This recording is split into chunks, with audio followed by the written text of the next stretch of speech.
Bonjour et bienvenue sur clap.ch. Nous sommes à la Berlinale, c'est mon 10e festival de Berlin en présentiel. Le grand retour de la Berlinale après l'édition 2021 qui a été hybride en raison de la pandémie. La presse avait vu les films en ligne au mois de mars et le public en open air au mois de juin. Et l'ambiance est un peu bizarre parce qu'évidemment il y a peu de gens, parce que en raison du règlement concernant la presse, il y a beaucoup de journalistes qui ont annulé parce que tous les journalistes, même ceux qui ont fait la 3e dose du vaccin, ils doivent se faire tester chaque jour. Mais la passion pour le cinéma est bien là, malgré la jauge réduite dans les salles, c'est 50%. Mais la passion est bien là, on l'a vu hier avec le film d'ouverture qui est donc Peter von Kant de François Ozon. Une relecture très libre des larmes amères de Petra von Kant, qui était donc le film de Fassbinder de 72, qui était lui aussi en compétition à la Berlinale à l'époque. Et le film de Ozon, c'est donc Peter von Kant, c'est un mec joué par Denis Ménochet, un cinéaste qui est donc un peu un alter ego de Fassbinder. C'est surtout un hommage à Fassbinder, on voit sa photo au début et à la fin du film. Ça se passe en 72, à Nashigula qui était dans l'original et aussi dans cette version-là. C'est un exercice divertissant, c'est surtout un divertissement cinéphile, ce que j'ai bien apprécié parce que moi personnellement je préfère Ozon quand il fait ces jeux-là au lieu d'essayer d'être très sérieux.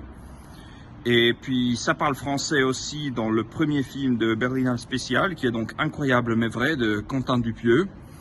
C'est l'histoire d'un couple, Alain Chabat et Léa Drucker, qui achètent une maison, puis il se passe des trucs, je vais pas vous dire plus.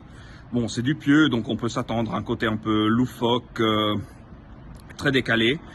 Même si, comme Dupieux fait toujours ça, au bout d'un moment, c'est devenu un peu presque la normalité avec lui. Et surtout que dans ce cas-là, il y a deux histoires qui se déroulent en parallèle, celle de Chabat et Drucker et puis une autre histoire avec Benoît Magimel. Magimel, il a moins de place comparé aux deux autres, mais c'est son histoire à lui qui est la plus intéressante. Mais c'est un bon divertissement, ça passe très vite, ça dure 74 minutes. Et là d'ailleurs, le truc le plus drôle, quand je l'ai vu en séance de presse, on a eu ce truc dans le Cinemax 5, qu'en fait, au bout d'un moment, genre 20 minutes avant la fin du film, l'image a disparu, il n'y avait que le son. Et donc nous, les francophones, on a dû expliquer aux autres ce qui se passait pendant ces 5 minutes de noir, qui n'était pas voulu, c'était une erreur technique. Parce que c'était un passage assez important pour le dénouement de l'intrigue. Et voilà, je ne peux pas vous dire plus pour l'instant parce qu'il y a l'embargo pour les autres films que j'ai vus pour l'instant. Mais je reviendrai là-dessus dans la prochaine vidéo. Je vais faire demain une vidéo sur le cinéma français en général, donc en dehors des deux titres que je viens de mentionner.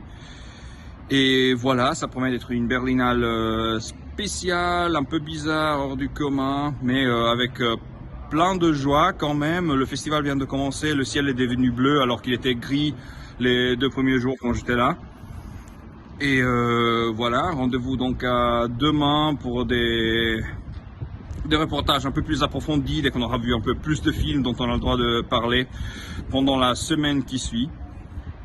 Allez, ciao les cinéphiles!